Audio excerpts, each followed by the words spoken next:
Hi everyone, this is a re-recording of a presentation that I put together for a series of events run in Riga called Signals. They are designed to help and educate and provide insight to those looking to push their career in the music industry, and I was asked to speak about releasing your own music. The actual lecture I delivered was partially Baltic orientated, but I've taken that spin off for this presentation so that everyone can appreciate the advice and the lessons within. So this is how to release your own music. I imagine this will be under an hour, but apologies, I have a tendency to ramble on when it comes to music stuff. My name is Alex, and well, who am I? I presume most of you don't know me or my work, so here is a short introduction. I currently produce electronic music under the name Stillhead, and I run two record labels, Cut Records and Brightest Dark Place. I also write articles and produce courses at howtoselfrelease.com, and I try and record a regular podcast called Insight Podcast. I also used to produce under the name Different, and I have a few other aliases which I don't really use much these days. I used to write about music and review stuff on a site called Sitting Ovation, but keeping that going was a lot of work. And I also got involved with the Baltic Scene website while I was living in the Baltics, but support for the blog and the organisation started to fade a little bit, and the founder and I decided that we would close the website. I guess, in fact, that's probably one of the first lessons I learned while I was doing all of this, is that even though I felt like I had lots of time to do music stuff because I was working as a freelance designer, I think taking on too many projects was hard. You spread yourself too thin, and I think being a bit more focused on a smaller number of projects makes a big difference to how well you can do them. When I left freelance work, I started a full-time job in Copenhagen, so I didn't have time to keep all of these things going there. So the amount of music-related projects and the activity that I did was less so. And now that I'm living back in Edinburgh, which is where I grew up, I'm also working full-time, so music's just an evenings and weekends thing mostly for me. So before I get into how you can release your music and how to get yourself out there, I thought I'd just cover my own story a little bit. This is a timeline of my musical releases from around 2006 until now. Now, I've been making original music, and I say original music, since 2006.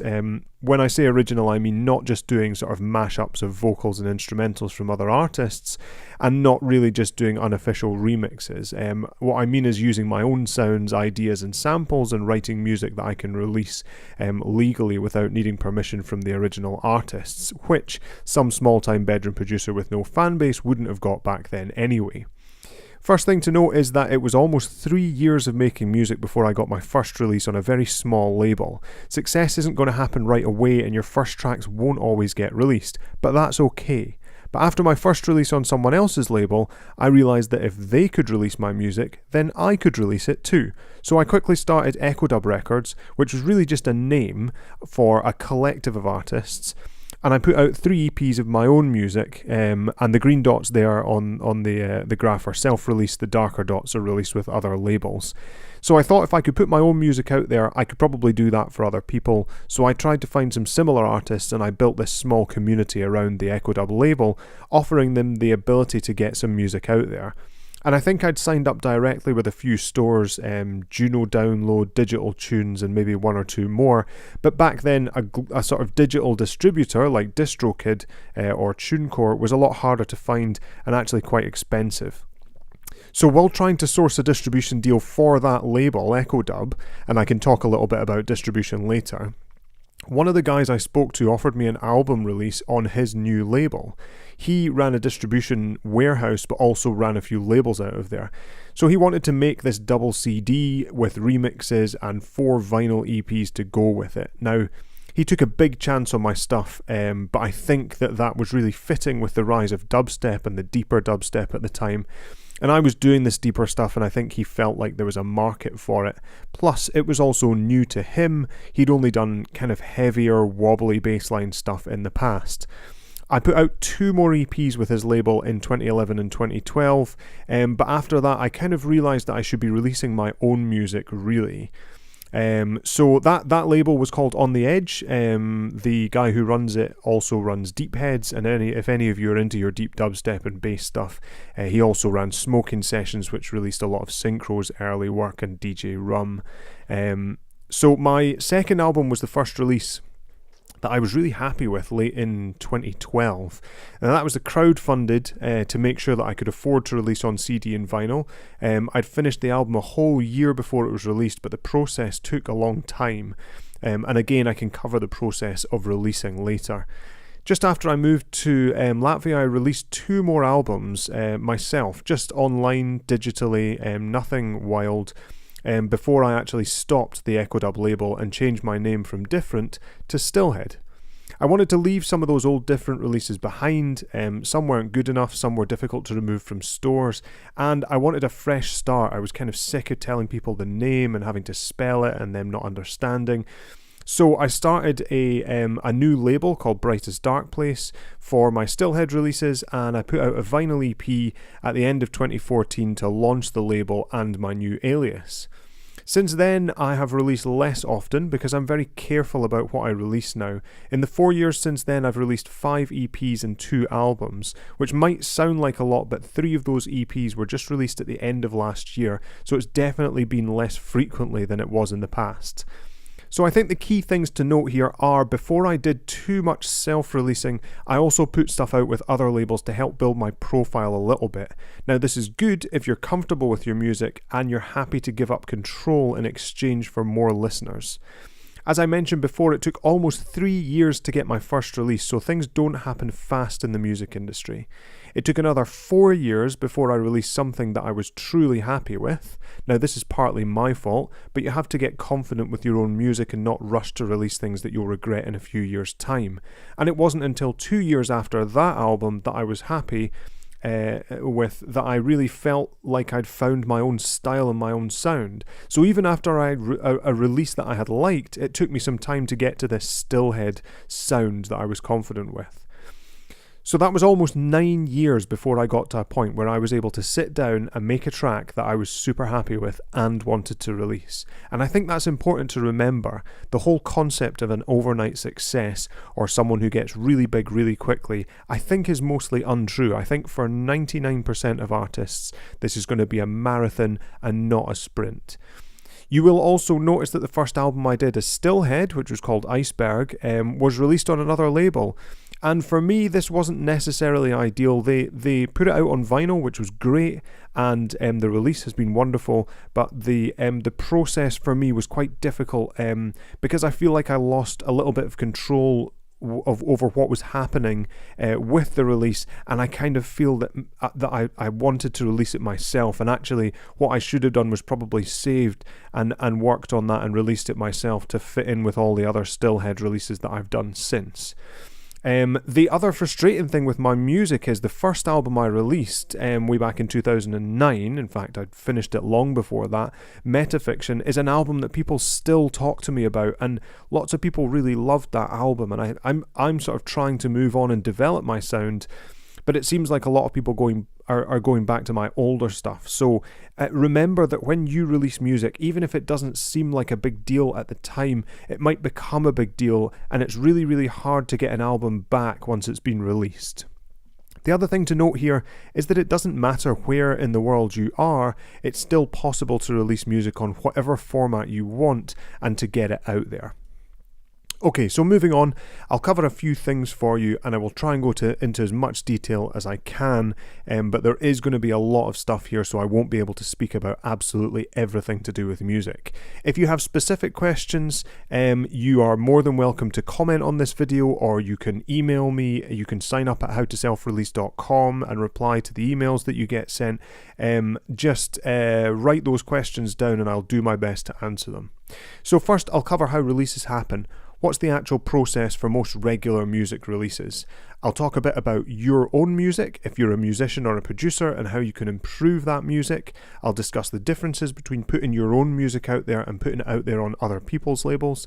I'd like to talk about my methods for building a fan base. Then I'll try and cover promotion and how to get your music out there.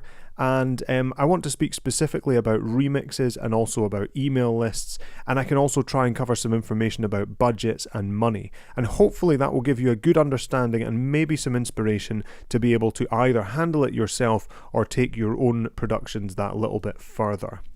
Right, so first up, we can look at how a release actually happens. So what is the process to get the music from you to the listeners? Now this looks a bit complicated, but there are really just 4 steps here, and they're very basic. Step 1, that's the red lines on the left hand side, is you. You're getting the music ready, you have the mix downs or your final takes, and you work with a mastering engineer to get them sounding ready for release. If you're able to master your own tracks, then great, but if you can't, I would recommend working with an audio engineer to get it done properly. I've been working with a guy called Bob Mack at Subvert Mastering since my first ever release, and he knows my sound and he gives me a great deal, so it's worth finding an engineer that you're comfortable with and that you can afford. Bob does my tracks remotely, so I just email him my render from Ableton Live and he sends me back mastered WAV files. It's brilliant, and he's so good that if I move house, he's able to tell me that I've moved house without me mentioning it to him. He can hear that in the sound, and he's a very, very talented guy. After that, step 2 is getting your final mastered files to the manufacturing company. If you master yourself, obviously you can skip that stage. Stage 1, that is. So if you're making a physical product like a vinyl or a CD, then you'll be sending the files to a manufacturing company who will press them to vinyl or CD or whatever you're making, and then they will need to go to the distribution company. Sometimes these companies are working together, sometimes they're the same company, sometimes they're completely different, and there's that extra little stage in there, which is sort of stage 3.5. Those CDs or vinyl going from the manufacturer to the distributor. And often sometimes via you if you need to check them, or if you get a test pressing, or if you need to put something in there.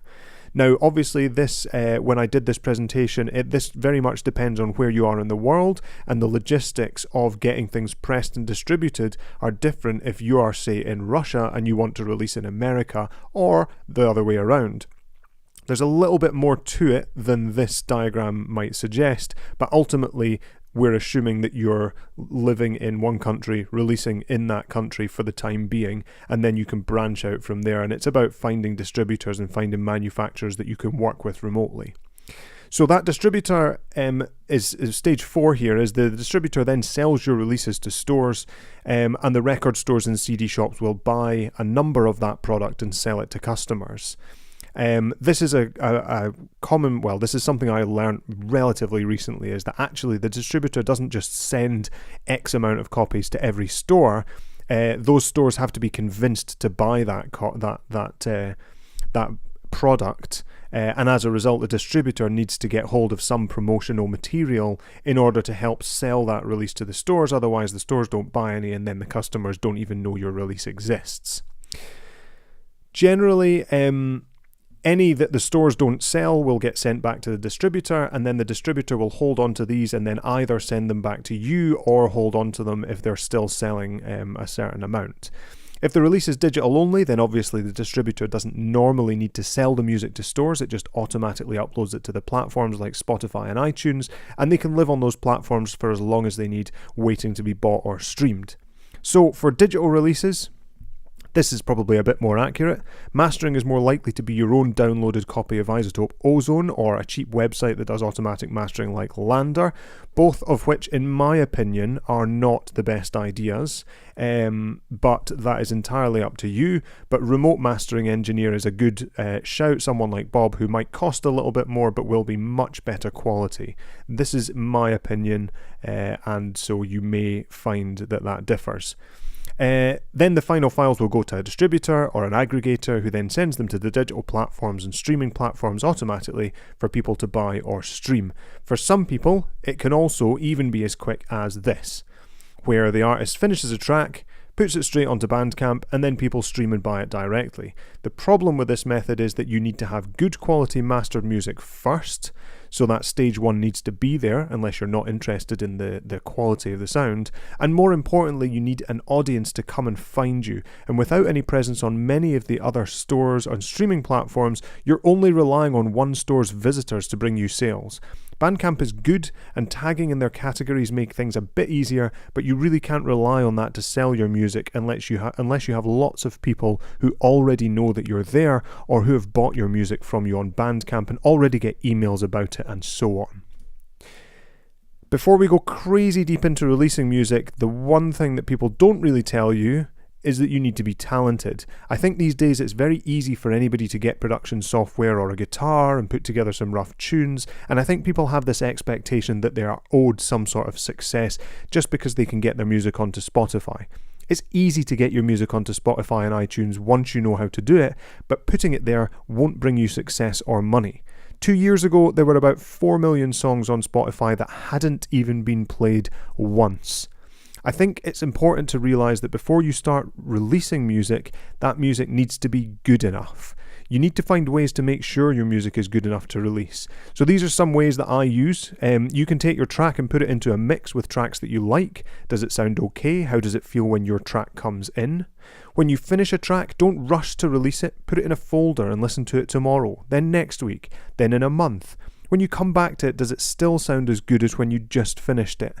What if you were to send it to your musical hero? If you got the email address of your musical idol, would you be happy to send it to them, or would you want to change things? And get your mates round to listen to the tune. Can you let them hear it without saying things like, oh, it's not quite finished, or oh, I'm not sure about this bit? And bear in mind that your friends might not want to offend you, so may just give you good feedback anyway. The other thing you can do is ask the internet. There are sites that allow you to send your music to people for them to check out. Fluence.io is something that I use to give people feedback, and AudioKite was a site that you can use to pay to have lots of people listen to your track and review it. The good thing when it's people you don't know is that they'll be more likely to give you honest feedback. The bad thing is that if they're getting paid, they may just write whatever they want for the money.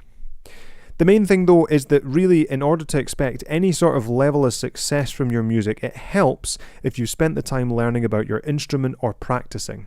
For people who play instruments or sing, that's easy, it just takes time. For those who produce music on a computer, it's probably going to be about learning your software inside and out, getting to know your program of choice, and learning whatever synths or tools you want to use and how to get more sounds out of them than just default presets. And for everyone, there should be some understanding of melody, harmony, chord progression, things like song structure and basic music theory. These things will all improve your music and get it closer to being good enough to release. I think talent and potentially even this kind of this notion of an X factor, something that isn't necessarily possible to learn, is probably the one thing that I think people miss when they talk about how to self-release music. So it's really important to remember that just because you can release music doesn't mean you should release music. Okay, assuming your music is good enough and you have some level of talent, let's move on. Before we compare self-releasing to releasing on a label, I think it's worth making clear that self-releasing is basically the same as starting your own record label. It doesn't need to be as complicated as starting a whole label sounds. Really, it's just a name, but it could be as much or as little work as you like. When you release your own music, you'll need to use some sort of distribution or aggregation platform or provider, some people who get the music out to the stores, whether they're digital stores and streaming platforms or real stores. Those distributors will ask for a label name, since it's fairly common, and I think this is based on the traditional way music's always been released. So you can use your own name, like Geotheory has here, or you can choose a name for your label, like I did with Brightest Dark Place. At the end of the day, the effect is the same. The music is going to be on the platform, but if you want to keep things tidy, or you want to potentially release music from other people in future on your label, then I would suggest picking a name. Some distributors may not ask you for a name for your label. They may make that optional, but be aware that if you don't put that in, you may get added to the distributor's own large label name, collective name, and then you might end up having trouble getting that stuff back. Plus, nobody will be able to use your label name to search for you on any of the platforms. When it comes to the good and bad things about releasing your own music, there's a lot to think about. Releasing your own music means you can have creative freedom over everything, how many tracks to release, in what order they should be in, what format to release on, what the artwork should be, what other things would you like to add, booklets, USB drives, stickers, photos. There's no limit really to what you can do, and also when you release things and where you release them to. If you do that with another label, they may already have those things sorted, so you might not want to have to deal with all of that. If you self-release, you get the chance to build all of your own relationships with people like distributors, manufacturers, and that often means being able to secure good deals or to get personal advice, which labels wouldn't necessarily pass back to you. That said, if you work with a label, they already have these connections made, so you don't need to worry about making them. If you start on your own, you're going to need to build your audience, which is a tough task. So getting your music out there is a lot of work. But with another label, they will have an existing audience there. But you may find that the label's audience wants something different to your music. Maybe the label's audience has an expectation, and you might need to change your music to suit that. With your own releases, you might have to spend a bit of money up front to get things mastered, made, or distributed, and with another label, you don't necessarily get that. When you work alone, you get to keep all the profit, and with another label, you're most likely to get around 50%, and that's if you get anything. Lots of labels will ignore artists until they request profit payouts, and even then it's very hard to prove that you've made any money when you can't get access to the statistics. The other small thing is that if you're self-releasing, you have the ability to easily expand into releasing other people's music too, if that's an area that you want to move into. Anyway, let's look a little bit at the profit. When you release with another label and your music's on iTunes, you can expect to get very little back from that sale. So generally iTunes will keep 30%, and lots of stores may also keep more than that. The distributor, which you won't be able to choose if you're releasing on another label, will take around 15% of the remaining profit. Then the label will take half the money passed back from the distributor, so you'll ultimately end up with less than 30% overall. That means for every euro or every pound spent, you'll get less than 30 cents or pence. When you release yourself, you get the money that goes to the label because you are the label, so that's double what you'd get with another label. So with that in mind, if you release yourself and only get half the audience but you get double the profit, that's exactly the same as releasing on a label with double the audience where you only get half the profit. Now obviously this is a very basic example. Real life is a lot more complex than this. Usually the label won't pay you on time, you'll have to chase them for money, and they'll also take extra money from you to cover promotion, remixes, mastering and other things. And unless they are a huge label, you might not get much money. And huge labels might give you an advance payment for the album, but then take your cut of profits until that advance is paid back to them. And I think working with another label is more about getting that audience and getting to people, plus being associated with other artists on that label. So it's something you kind of have to take a hit on in terms of profit sometimes. So assuming you intend on doing it all yourself, this is generally how a release will go, first of all. In fact, this is how a release will most likely go if you're releasing with someone else, it's just you don't have to deal with this. First of all, you have to finish those tracks and make sure you're happy with them. Once you have them, you'll probably want to think about the order of your tracks and what sort of release you would like to do. Will it be a single, an EP, an album, or something else? You should also think about what format you want it to be on. Will it be digital? Will you do vinyl? The next step is, as we talked about earlier, getting your tracks mastered. This should be with a mastering engineer, either remotely via the internet or in person with the engineer if you're lucky enough to know one or to be able to afford one. You'll also want to sort out the artwork for the release. This can be as little as a simple image for the digital release, but might be as complex as a full set of social media campaign skins, digital artwork, shareable images, Instagram posts, videos that fit with the themes, artwork for the physical product. And when I say physical product, we're talking a 12-inch vinyl project that's 2 discs, could be 4 labels, plus inner sleeves, plus outer sleeves with a spine, plus stickers. This stage could really be as big or as small as you need. And I think usually the more supporting media and images you have, even just for a small digital release, the more professional things are more likely to look. If you're doing the physical release, you'll also need to put in the order with the manufacturing company or pressing plant. Vinyl can take months to press depending on where you get it done, but if you're able to find a cheaper broker who works with one of the big pressing plants, you might find it possible to get it done in 2 months, which is pretty fast. While that's happening, you'll also want to write the release sheet. That's your document that describes the release and has all the information for promoters, DJs and the promo companies. And there'll be information such as codes, ISRCs and any feedback from initial promotion to send to those distributors. If it's a digital release, you'll be able to schedule a release date and plan with the distributor. This will either be via their interface on a website or by emailing somebody at a company and discussing with them the potential release dates. Normally, you need a minimum of 4 weeks advance notice.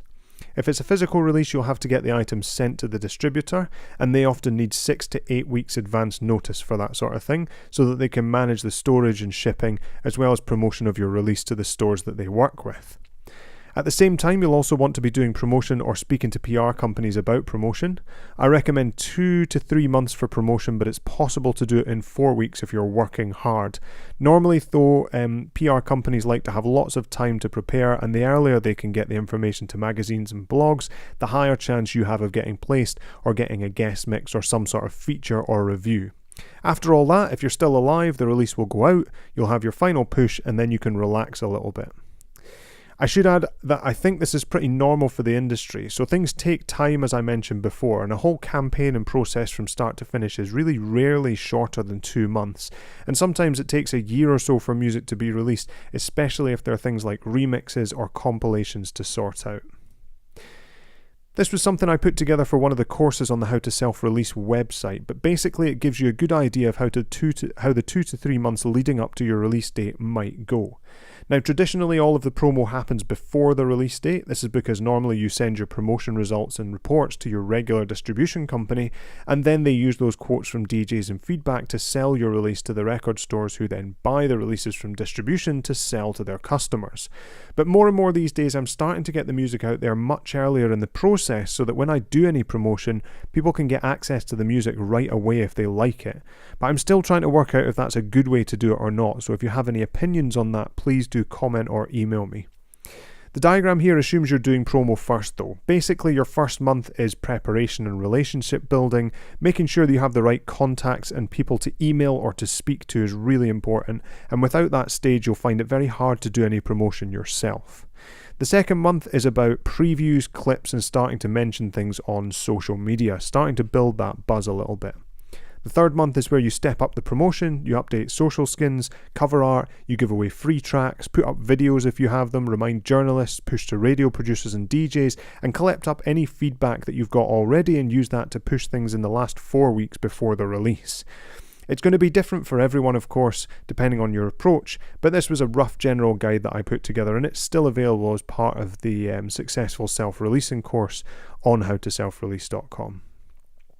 So one of the things I get asked about the most is how to get music out there, how to get it to people, how to find fans, and to make sure people check out your music. So on the blog at How to Self-Release, if you sign up with your email address, the first thing I'll send you is a question. What are you most worried about when it comes to releasing your music? Almost all of the replies that I get are to do with getting music out there, finding listeners or building a fan base, which I guess are all sort of more or less the same thing. The main problem with this is it's also one of the most difficult things to do and to succeed at. So you have to be really focused, you've got to put lots of work in, building your fan base can take a long time, and there's no really easy fix or quick way to do it. But there are a few things that I always tell people, and I've actually built the Build Your Fan Base course around this method. First of all, you need to define your brand and your audience. When I say brand, I don't mean your logo or your name, those things are obvious, but brand is more than that. There's a designer called Marty Neumeier who now writes books and lectures on brand, and he's worked with Apple, Adobe, HP, Microsoft, and loads of other huge companies to help them with advertising and brand design, and he talks about brand in a really interesting way. He says that your brand is your audience's gut feeling about your product or your service. So if I say to you McDonald's, you might think about the burgers, the way they taste, the way they smell, maybe the restaurant's floors, maybe you think about the fries, visiting when you're drunk, throwing up chicken nuggets, whatever. You probably don't think about the golden M logo or the colours that they use on their packaging. You might, but it's probably not the first thing you think of. That feeling you get and how you react to the company, that is the brand. Unfortunately, this also means that you can't really define your own brand. You can try to influence how people react to your music, but mostly you won't be able to control it. So the best thing to do here is to try to understand the brand that you're creating. Defining your audience is a little bit easier. You should think about who they are. What age are they? What is their life like? How do they listen to music? How do they discover new music?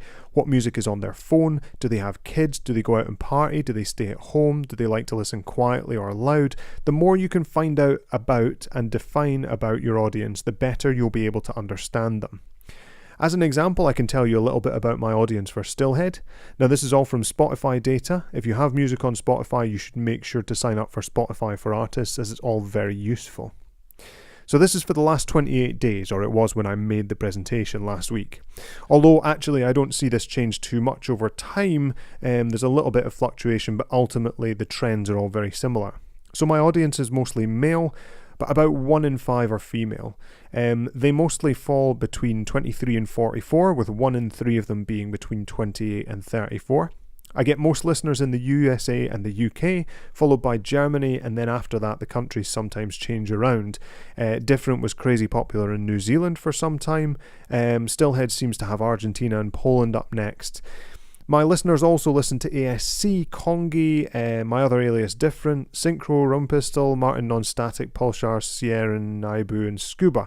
And I expect that's because of remixes and compilation appearances. Mostly, it's more likely that we're on the same playlists and that we're on the same CDs and albums than it is that they will listen to my stuff and then suddenly say, oh, I want to go and listen to some ASC, for example.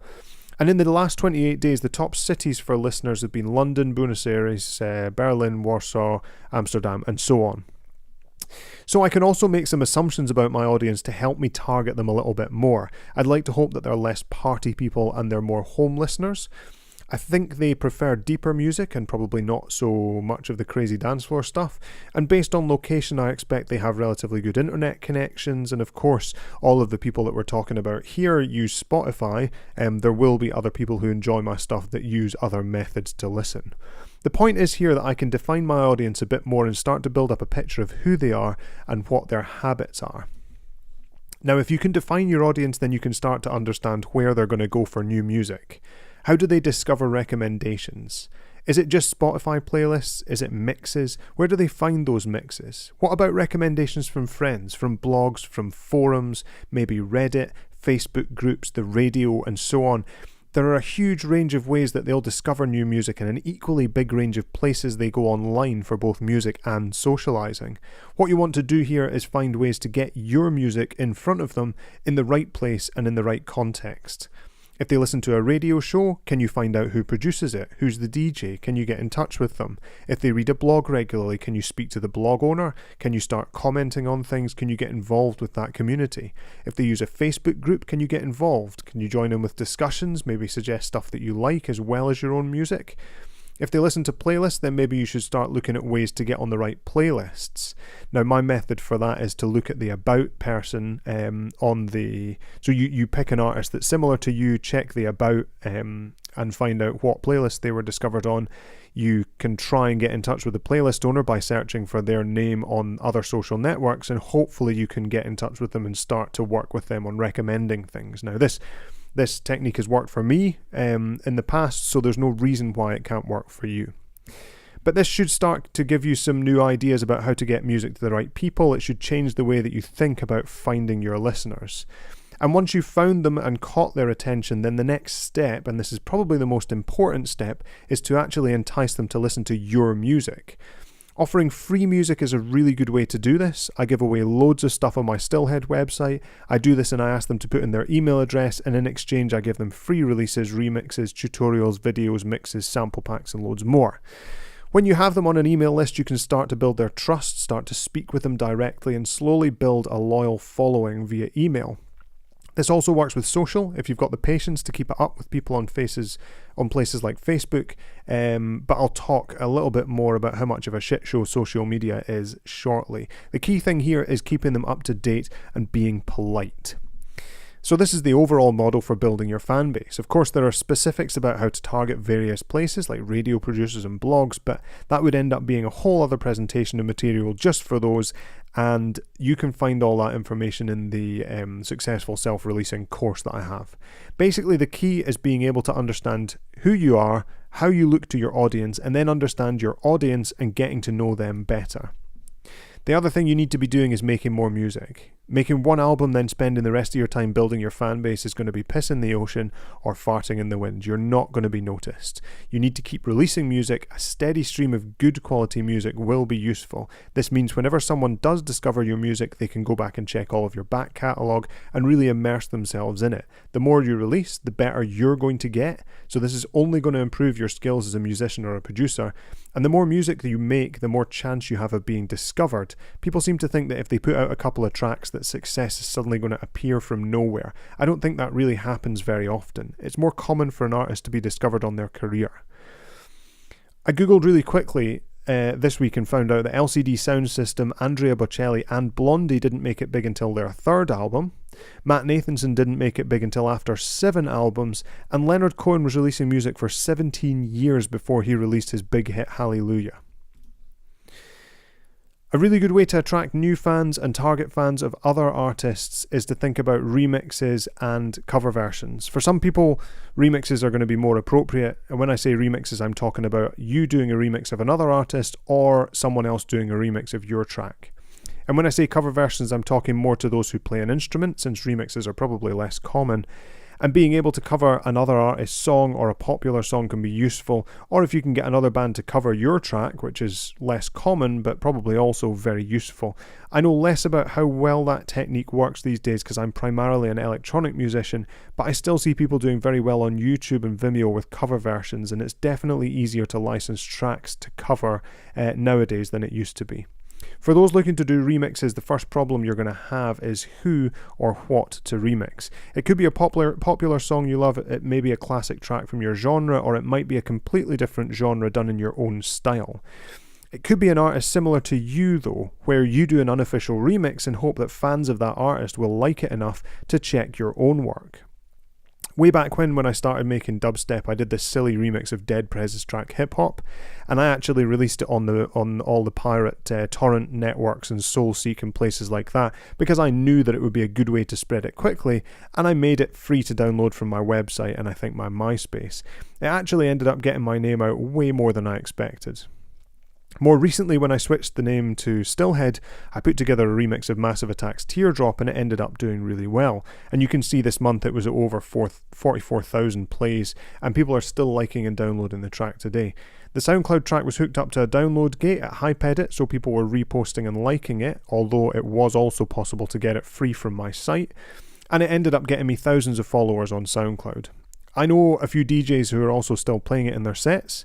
I also still play it a lot of time if I'm DJing, and Rob Smith, who was part of Smith and Mighty and produces his RSD, played it a bunch on his recent tour of Japan, and he emailed me to tell me the audiences were going mad for it. So technically it's not legal, and if Massive Attack didn't like it, they could probably force me to remove it and take it offline, but on the other hand, I'm not making any money from it, at least directly, and I'm not trying to sell it, so I feel like it's not quite as bad. Technically though, I probably should have had permission to post that.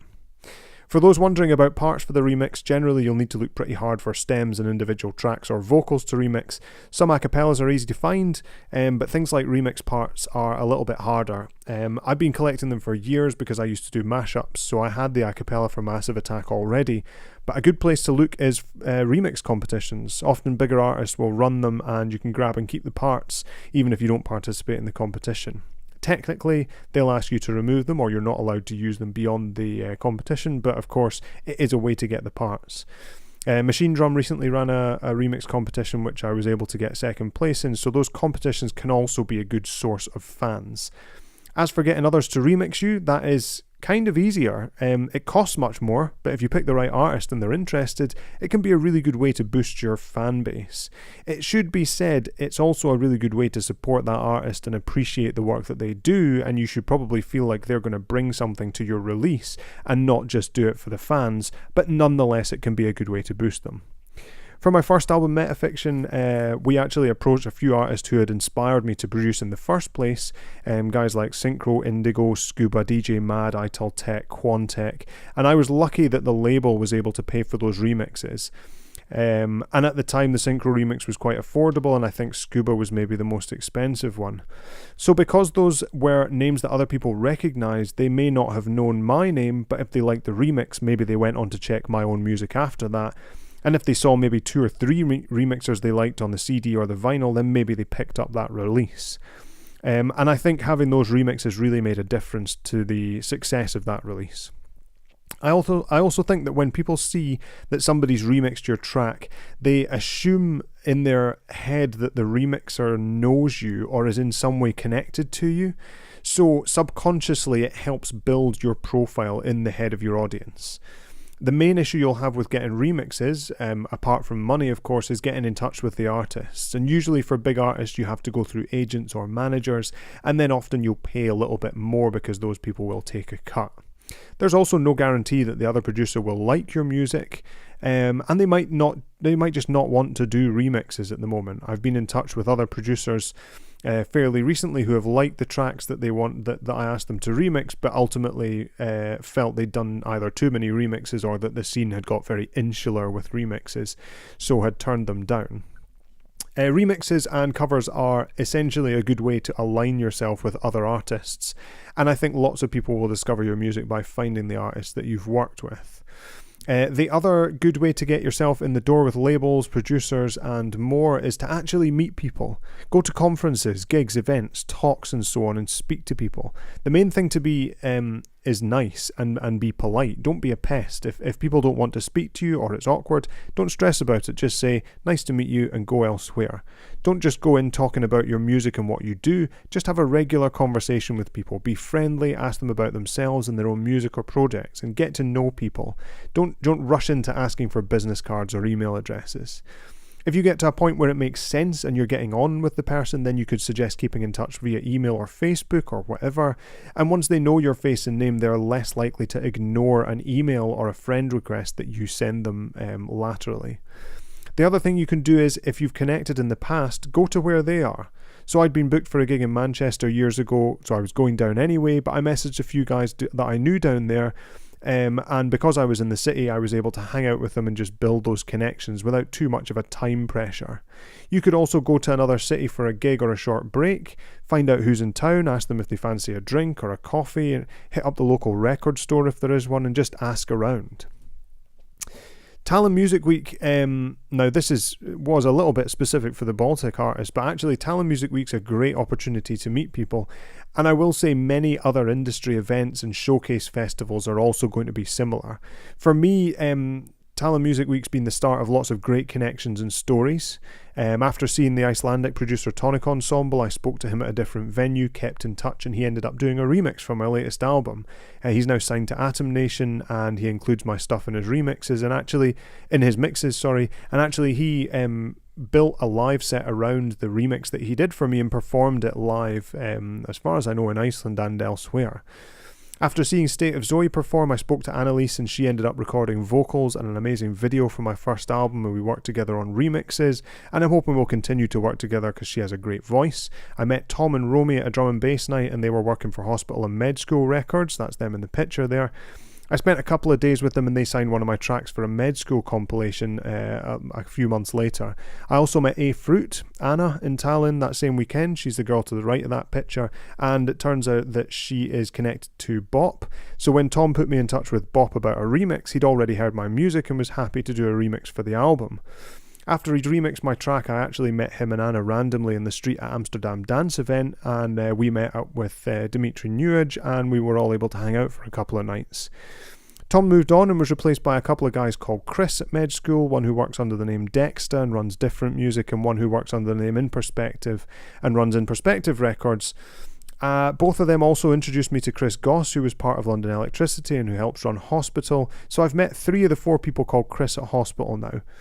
They had me down to do a show with them on Rinse FM and introduced me to Mateus, who works for Songs in the Key of Knife, which is Hospital's licensing arm, and I've been working with them on 1 or 2 things as well. The good thing there is that I'm able to now send demos directly to these people, and if I'm down in London, then hopefully I can hit them up and see if there's sort of any chat to be had or to go for a pint and so on. But I think the point is that most musicians, producers and those involved in the industry are just regular people. They've been through the same thing as you, and they've had the same issues you're having. A few years ago, I met up with for a burger with the Sepulture guys, Praveen, who produces as Braille, and Travis, who you'll know as Machine Drum. And they'd known my stuff because I'd supported them on a couple of UK dates, and they'd told me that they knew my stuff because of the first ever Echo Dub compilation I put out for free. So I hit them up when I was in New York and managed to catch them both for an afternoon. And we were talking about my name change from Different to Stillhead, and Travis had told me that he'd also been thinking about something similar a while back, but he decided to stick with Machine Drum in the end. And I never expected it because I really look up to him as a producer. But hearing that he'd been having the same issues as me made him feel more normal, in inverted commas, and down to earth. So lots of these producers, DJs and big names are really approachable, but people get super nervous and really scared to go and say hello, but you never really know what will happen and what connections you'll be able to make. If you have good music and you're able to build a friendship and let them hear it, then that can be a really big deal. Being able to meet people in person, face to face, is a big help, especially when everybody does things online so much these days. It's almost refreshing to just have a normal conversation with people, and from that small meeting to transform into something else is great. You just have to be patient and see how things develop. Social media is an interesting area because these days it's not very useful. It used to be great, but these days it's a bit shit. The first thing to remember is don't sign up for Twitter, Instagram, Facebook, SoundCloud, whatever, if you can't keep it up to date. Having an out-of-date and derelict social media profile is actually worse than having no social media profile. The other problem is, unless you're paying for ads, there's a really limited audience to get on social media. Facebook's organic reach, that's the amount of people you can get to without paying, is really, really bad now. Back in 2016, it fell by 52%, and since then it's got worse. Twitter will ignore your tweets unless they get some serious engagement, and then they might promote your tweet to people who'd missed it. Otherwise, Twitter's moving so fast that your tweet probably won't show up on people's timeline unless they check all the time. Instagram, which is owned by Facebook now, is getting worse with more adverts, and when they change the timeline to not be in date or chronological order, it's now really easy to miss people's posts. And SoundCloud, I feel like, is not really getting any better. With the introduction of adverts and all of their problems back in 2017, they're having some big difficulties building themselves back up, so I don't know if they're going to really hit the highs that they previously had. There are always other social networks and things like WhatsApp, Snapchat and so on, but they all seem to have, or they all seem to develop, the same problems when it comes to engagement. For me, the best thing you can do is have some of those, but don't waste a huge amount of time on them. Use them to mention things, and by all means be social if you want to. They're good for engaging with other artists, promoters, venues, events, so on, but they're not going to be effective in building your fan base without help from a more important area. Email. Now, I talked about this before. If you're an artist, a band, a producer, a DJ, and you're not collecting people's emails, you need to do that now as a priority. Get people's email addresses. Not in an underhand way either. I want this to be an open and honest way to get people's email addresses. First of all, almost everyone has an email address. Way more than people with social media accounts, of course. 3.7 billion people worldwide, apparently. It's direct. Email is direct. It goes right into people's inbox, and as long as it's not marked as spam, then it's not going to be filtered or changed by any algorithms.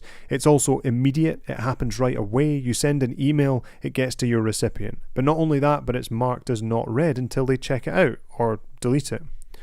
It's also not relying on desktop or mobile. It works everywhere. People can check email on almost every device they own. In fact, I was flying back from Latvia and I noticed that you can now buy a mirror with which to check your email. It also has an average return on investment of 122%. Now, it's average, but that means if you spend $100 or euros on it, you're going to on average, get back 122. That's 4 times more effective than any other marketing format, including social media, direct mail, or paid search adverts. That's also assuming that you are selling something, so be aware that if you're not, then that's probably not going to apply quite as much. Yes, it has some downsides. It has limitations on sending videos, images, and media, and there are things you need to be careful with when sending an email. Also, there are always going to be people who don't want email, people who like to keep their inboxes tidy, or people who find it frustrating. But that is the case with everything. You can't please everyone all the time. But it's definitely far better than social media. The problem is that for a lot of people, it's also a very difficult thing to use. How do you collect people's email addresses? How do you get them to sign up? How do you send an email to 100 people? What about 1,000? Hopefully I can help make this a bit easier to understand. First of all, you need a website or somewhere that you can put your email sign-up box. Then you need an account with a company that can send emails for you, a service provider like MailChimp. MailChimp's a common one, but there are lots out there. I recently switched to Sendinblue, which I find cheaper, and for a while I used Email Octopus, which is super cheap because it runs through Amazon Web Services. If you're technical, then take a look at one called Sendy.io. It's self-hosted, so if you have a website, you can host it yourself, and it hooks up to AWS, so it's crazy cheap. You get a box from MailChimp or whoever to put on your website, which is essentially a form that will take people's email addresses and or name and or any other information you want. The less you take from people, the more likely they are to sign up. You offer the visitor some freebies in exchange for their email address. The more you offer here, the more likely they'll be to sign up. Bandcamp also does this, so you can give away free music in exchange for an email address. This is how we built up Cut Records to an email list of nearly 14,000 people. Anyway, once you have their email, you can send them freebies, or you can allow them to download the free stuff, and then over time you can start to engage them a little bit more. Maybe you send an email the next day with links to the freebies again, just to make sure they got them. Then you can email maybe in a week and ask what they thought of them. Then you could email in a month and suggest some other stuff they might like. This is all about building engagement and keeping them interested, making them feel like your emails are useful and not just spam. Then when you do have a release or a remix or a gig, you can email them about it and get a better result. This will either make it easier or more difficult to understand, but I've tried to show the process here from left to right. So the visitor puts their email address into the Get Freebies box. The MailChimp, which is the orange line, processes that form submission and puts them onto their database, their email list. And then it will send them an autoresponder, an automatic email essentially. Meanwhile, visitors are taken to a thank you page that explains that they'll get an email shortly. So that email that they get is thank you for signing up for stuff, here are the links or here are the downloads, and then the visitor is able to grab those. It seems very simple to me, but I'm also able to build websites and stuff, so for you that might seem a little bit more complex. And this is it on my website at the moment. You're welcome to try it and see how it works. It should work on your phone, on your tablet, anything you want to go onto. Stillhead.com. Remember that Bandcamp will also work for this still. It won't be as flexible, but it's definitely possible to give away music in return for email addresses. And then once you have that email list, you can use something like MailChimp to send those emails out.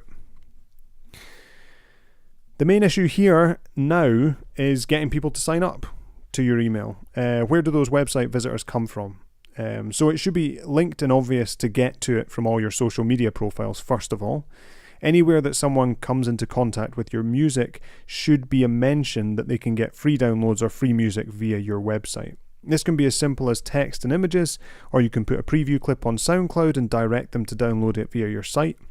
I also provide tutorials, project files, remix stems and stuff on my website at stillhead.com, so make those freebies valuable. Give away lots. The more you give, the more people will sign up for it. Mention it on forums, websites, comments, anywhere you think might encourage people to check it out. Most importantly, think about where your audience goes. As I said before, one of the more interesting ways to get things to people is to run some small Facebook ads. You could target fans of similar artists.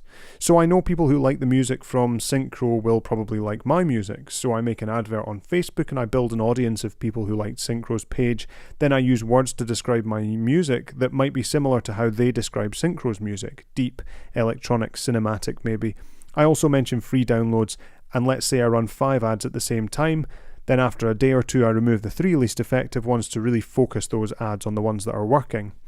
I actually managed to do this and I was able to get the cost of a single subscriber onto my email list down to just a few pence. If your goal is to turn these subscribers from people who are just a bit interested into people who are really keen to support you, then a few pence for a subscriber is nothing, especially if they buy your album for €15 or £15 down the line. If you can get this working well, then you can almost forget about social media. You could make an album, announce it to your email list, sell it via Bandcamp because you now have an audience that will go there to buy it and support from you, and you could potentially sell enough to make it possible to continue and fund the next release. Theoretically, you could do all of this without even mentioning it in public. In fact, there are a few people doing this already, and I think it's entirely possible. It's just about getting it all working properly and make sure you can get your targeting right and your engagement right. Now, assuming you're not in a position to get all of that set up and running yet, or you're looking to fund your first or your next release, I think it's worth covering some things you would pay for. There are a bunch of things you probably want to budget for, and I guess anything's possible. So it's about finding ways to make things as affordable as you can. I think there are a few things you'll have to spend money on, but some other things can be done for free, or at least very cheaply to help. First of all, mastering. There are ways to make this cheaper. You could master your tracks yourself, or you could use Lander or so on. But I don't think the quality from these is as good as a mastering engineer. If you work with a remote mastering engineer, you might be able to get a good price per track, and if you spend more, you could attend your own mastering session in their studio. ISRCs are something I've not really covered, but basically when you create a label or you want to release on your own, you'll need to create ISRCs for every release. It's an identifier, and every released piece of music has one. To be able to create them, you need to register your label or your name with your local IFPI organisation. In the UK, this is the PPL, but for others elsewhere, this will be different. The product you decide to release will also be a cost. Vinyl can be expensive to press, even for a short run of 200 to 300. You could pay €1,000, £700 essentially. You might find cheaper, but it's a big cost for something when there's no guarantee it will sell. CDs can be cheaper to press but are in lower demand, and it's very easy to press too many and end up with boxes of them in your cupboards. Cassettes, I believe, are even more affordable, but again there's less market for those. Digital releases are of course the cheapest to release, so it may be a case of starting there and working your way up once you've built an audience. Distribution, this can actually be free depending on where you go and depending on where you want your distribution to be. If you're just looking for something simple like Spotify, iTunes, Amazon and maybe Beatport for example, there are a few distributors that will do this for free. If you want to pay a little bit, then there are places like DistroKid who'll take a small fee but are generally quite good for single artists or bands. If you want to find those free distributors, have a quick look on howtoselfrelease.com. I've written a blog post that covers it. What I will say is avoid the larger ones like CD Baby, TuneCore or other big guys. There are often lots of hidden charges there or storage fees that happen every year, so just make sure you know all the costs before you get involved with any of them. They're always really easy to sign up with but really hard to leave and remove music and transfer that over from stores. If you have a physical product and need a distributor, then they will most likely take your product for free and then just take a cut from your profits. So it's possible to do that without any funding too. Promotion or press and PR, this can be free if you do it by yourself, making those connections, building those relationships, having a list of people that you send your stuff to get it out there and to support, but you can also pay companies to do press and promotional campaigns for you too.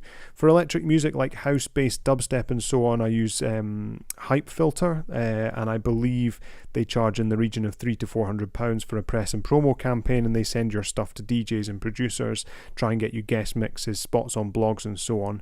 This is wonderful. For me, I think it's useful to get your stuff to DJs, but I feel that everybody they send to probably also gets an awful lot of other things.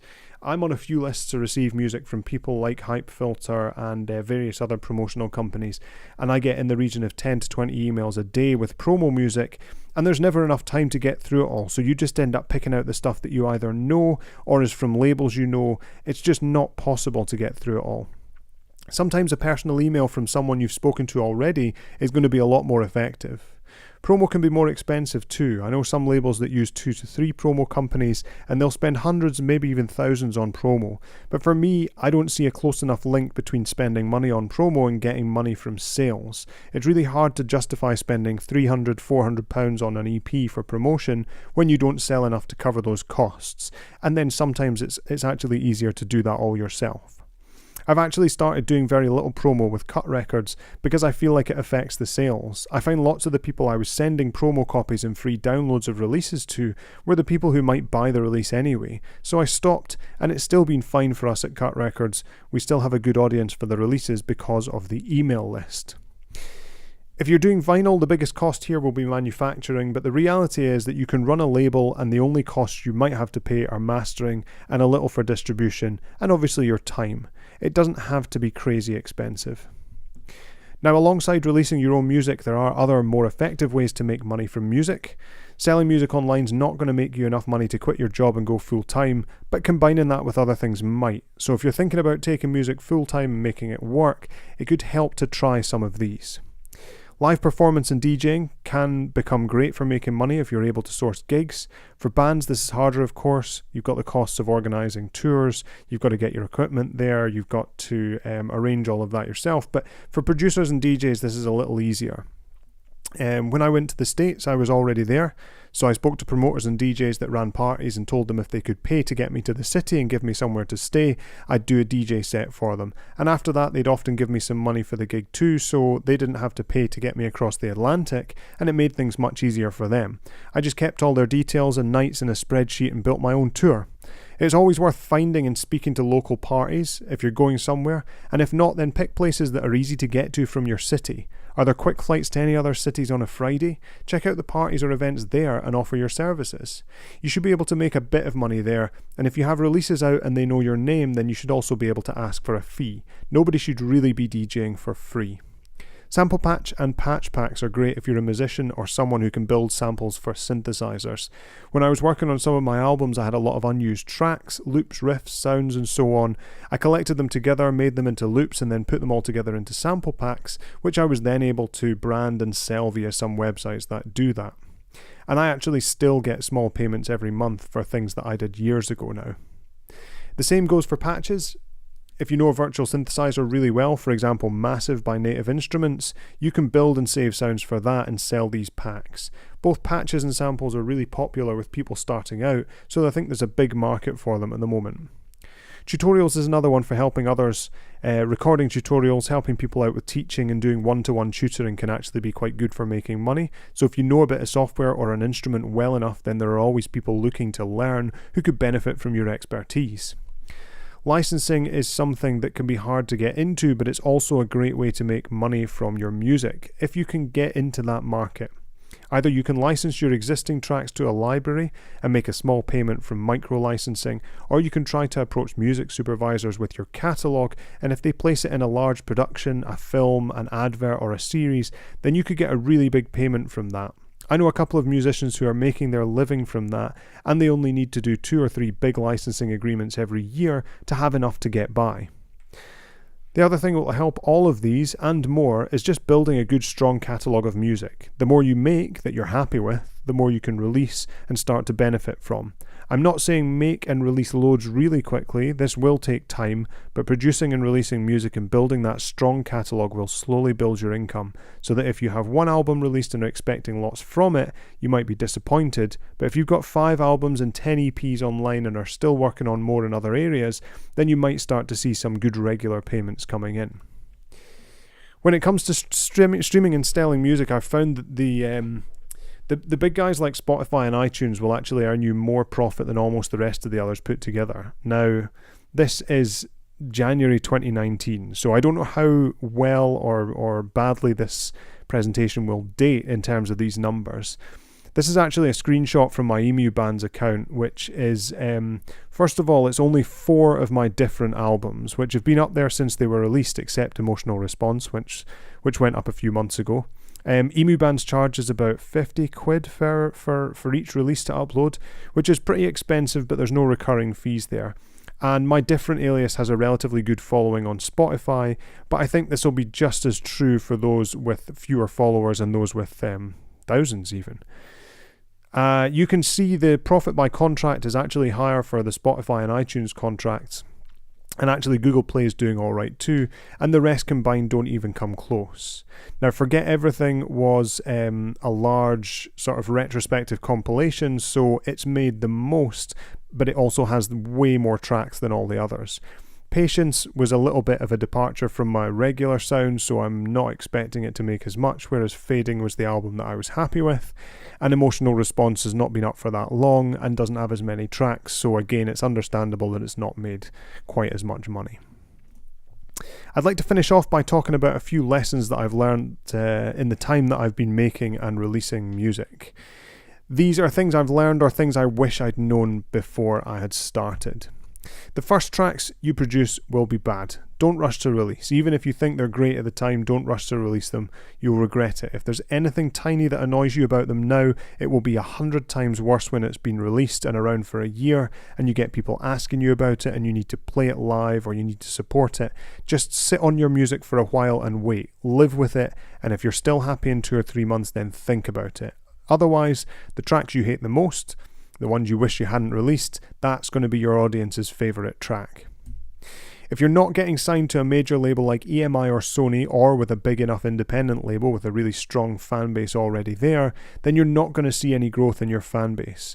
If you want to sign to smaller labels, then you need to sign a large amount of releases on a large range of labels to build a bit of a wider fan base throughout the musical world. Just 1 or 2 releases on small labels isn't going to help you. You're not going to start getting money as soon as your new release is out. Firstly, the release process can take months, and if it's with another label, it can take years. My first album took about a year to release. I had EPs that took 6 to 8 months, and even when I was releasing myself, you still wait months for vinyl to be pressed, and promo and distribution need at least a month or 2, and it's just not a fast process. Then, even when you do get to the part where you get money, labels will take their cuts, covering mastering and stuff, so you're probably not going to get much for a few years. Paying for press and promotion does not necessarily equal more sales. Getting your music to DJs and tastemakers might mean airplay. It might mean support in mixes, but that doesn't always translate to sales. People need to like the track, then look it up, then decide to buy it, and that link between the two things is too big. I think PR is useful for getting quotes from DJs, and it helps promote a physical release to stores so that they can stock it to sell to customers, but not much else. I prefer to email tastemakers myself, and I think it's more valuable to have and build those connections yourself. Uploading your album to Bandcamp does not mean you will automatically get sales. If nobody can find your album, nobody will buy it. Don't go wild with pressing albums. I made 1,000 CDs for the album Fading. I thought that was a sensible amount, and I still have 750 CDs in boxes in my parents' attic. You don't need a manager or agent. You need to arrange your own bookings and management first. You need to prove that you have something worth working with, something worth investing time and energy into. And when you have that, managers and agents will come to you. If they see the potential to make money, they will most likely get in touch. A crowdfunding will not solve your problems. It's useful if you have a big audience or people willing to take a risk because you have proven to them that you can deliver good music or something they want. If you're doing it to fund your first album or you don't have a big fan base, it's going to be an uphill struggle, and it's so common these days that it doesn't even have the novelty factor anymore. You will most likely get some funding from your family and close friends, but beyond that, you'll probably struggle. Crowdfunding can be done well, but it's a big undertaking and you'll often lose money from it. It's not going to be profitable. Check everything for typos. I didn't pay attention when On The Edge released this EP and there was a typo. Different with 5 letters, DFRNT was spelled different. And actually there's now a Discogs page for that artist, and there was an expense there. We had to issue stickers, and I don't even know if any went out with stickers on. And don't change your name. Unless it's offensive or really stupid, don't change it. Pick a good one to begin with and stick with it. Your audience will change and develop with you, and changing name is difficult. The top graph that you can see there, the blue one, is from Spotify, and it's the listeners that I've had on Different and Stillhead since 2015. You can see it took me a long time to even get close to the amount of listeners Different had with my new alias Stillhead. Not all of my fans just immediately switched over, and it really wasn't until the end of last year that I finally got the listeners' number to more than it was with Different. But amazingly, the amount of followers, which is the bottom graph, is still less than Different and growing more slowly, and I have no idea why that is. There are a few more that I've sort of lumped together here. Please don't send music to people as attachments. Nobody wants to get a 25 megabyte email in their inbox. If you really want a useful guide to sending music to producers or anyone who gets sent lots of music, I have a big list of do's and don'ts and guidelines at howtosendmemusic.com. Get some good photos of yourself. You're going to need them sooner or later, and it'll save you time. Lots of PR companies are going to ask for artist pictures. Blogs like to use them, and they're useful for your press kit. When you collaborate or work with other people, agree on the profit split before you start making things. It's going to save lots of arguments or people being disappointed later. Keep people's emails safe. This is people you collaborate with, DJs you know, promoters, anybody you speak to and get to know. You never know when you'll want to hit them up again, and if you have to hunt through old emails or folders, or like me, your email system crashes, you're going to be struggling. You don't need that bit of kit. I went through a phase where I convinced myself I needed to get a hardware synth for my studio so I could make new sounds. I bought a Roland System 8, and a year later I still need to get to know how to use it. Promoters will probably not put you in the right slot on the lineup. If you're an acoustic guitarist, you'll probably end up after a metal band. If you're a techno DJ, you might end up after a drum and bass DJ. It happens. It's not always bad, but it happens. And if you're the warm-up DJ, stop playing the hard tunes. You don't need to play the hardest, craziest drops to get people on the dance floor. You're building up to allow the headliners that glory. If you're a traveling DJ, or if you're traveling to perform, make sure you know where you're staying. You don't want to get to the end of the night, then find out that after partying hard, you've now got to sleep on someone's couch. And get some good studio headphones. I love my Bear Dynamic DT770s, and you'll have your own preferences, but making music on the move or late at night often needs good headphones. And if it all goes downhill and you need to sell your studio speakers, you can always hang on to the headphones and go portable. And I want to finish on this one. Do music for you. What I'm talking about here is this urge that we all have to think about the music we're making, but we think about it and how it's going to sound when it's complete. We think about how the audience are going to react, how people are going to judge it, and what they might think.